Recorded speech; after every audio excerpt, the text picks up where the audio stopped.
In this video, I want to share with you a story, really elaborating on the theme of this video, which is how bad do you want it? Now, I remember when I when I applied for my application to be in the military, to be in the Canadian Armed Forces.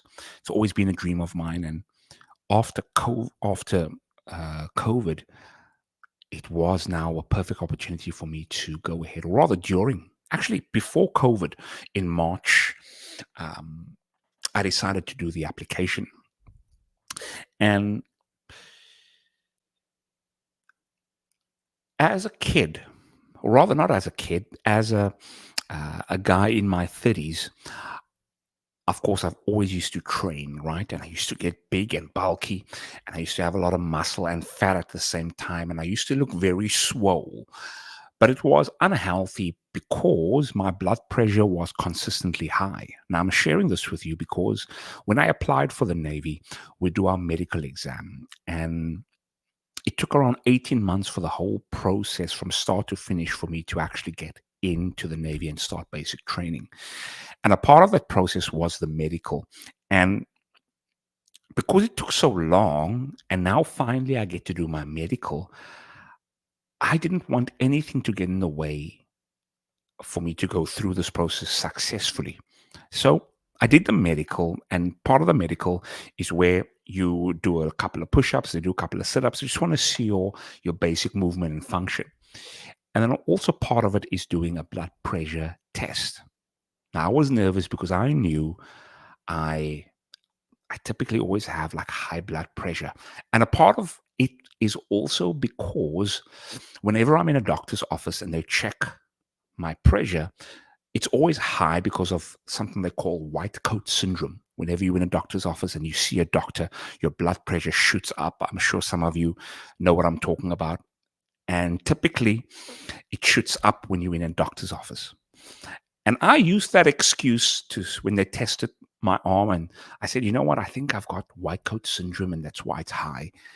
But they said, you know what we're going to do? We're going to give you a recommendation so that you can get a blood pressure monitoring test kit for you to go home, and for 24 hours we want you to keep it on your arm, and the results will come from the machine to the lab, and based on the results we'll be able to take it from there. I was sweating my ass off because I was thinking, shoot, I'm gonna be caught now. I'm gonna be found out that I've got blood pressure, and I don't think they're gonna allow me to be in the forces with high blood pressure. when I After I left the office, I went to go get, it was in a different building. I went to go get the blood pressure monitoring kit, and I got the kit, and I was sitting on the train coming back home, Toronto, and I'm sitting on the train, taking the train from Yonge and Bloor all the way to Kennedy Station. And I was thinking, shoot, is this going to be the nail in the coffin where my dream is not going to be fulfilled? And then I got the idea. Hopefully they're not watching this. And if they do, I'm out. So nothing can be done. They can't take it away from me. I thought to myself, okay, you know what I'm going to do? I'm going to keep it on my arm. And for the entire day, 24 hours, I'm not going to do any strenuous activity. I'm not going to take a walk to the store. All I'm going to do is I'm going to be in the house, just walk wherever I need to walk in the house. But for the majority of the time, I'm going to lay back in bed, sit in the chair backwards, do breathing. I was doing meditative breathing like no other. I was laying in bed with my feet high up in the air against a wall because I saw a video saying that if you do this, it lowers your blood pressure. I was doing meditative breathing. I was thinking about the ocean, just things to relax me.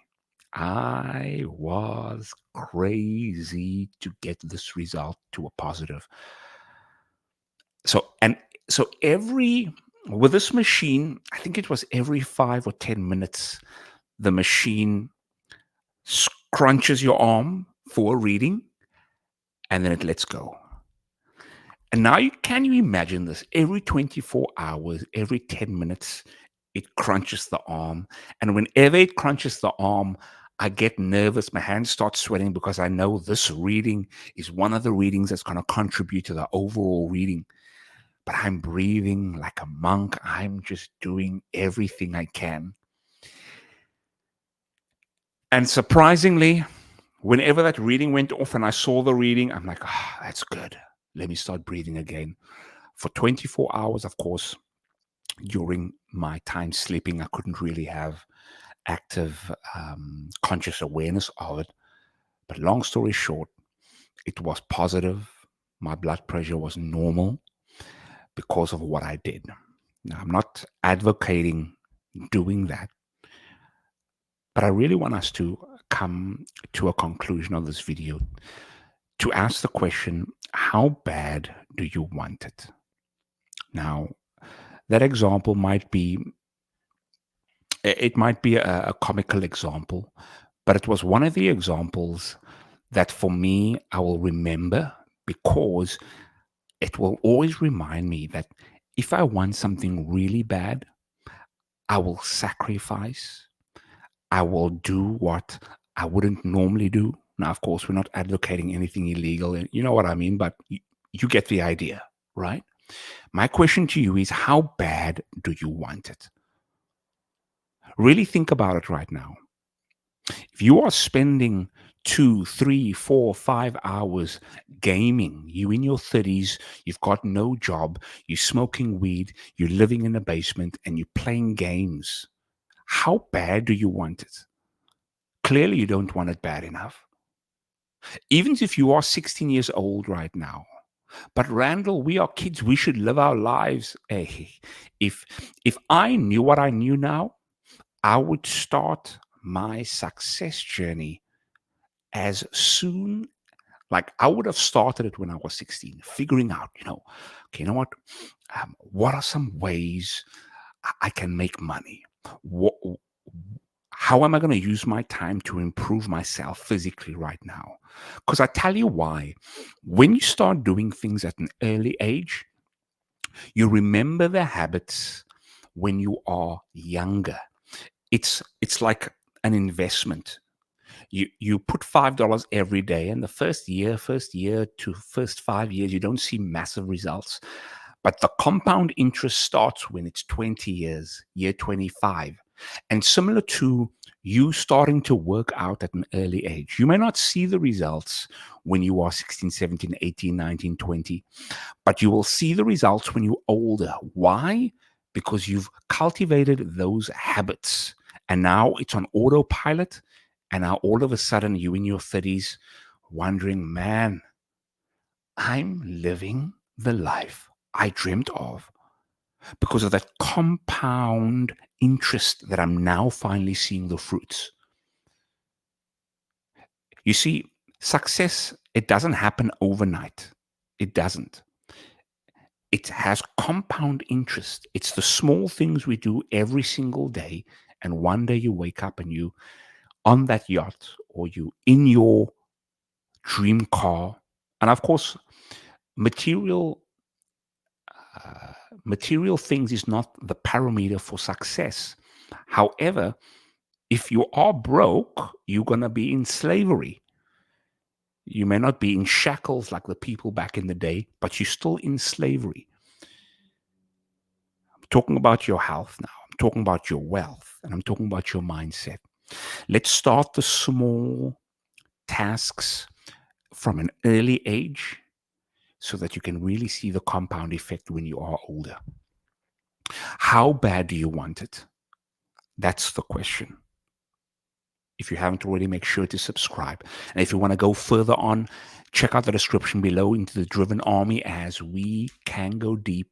If you're going to go ahead and make sure you check out the Patreon, that's where we have our weekly coaching calls, group coaching calls. That's where we really get down to the nuts and bolts, and I keep you accountable as we are fighting a war with a driven army, and that war is against your old self. Until next time, remember, know that we are here not to survive, but we are here to thrive. Until next time, peace.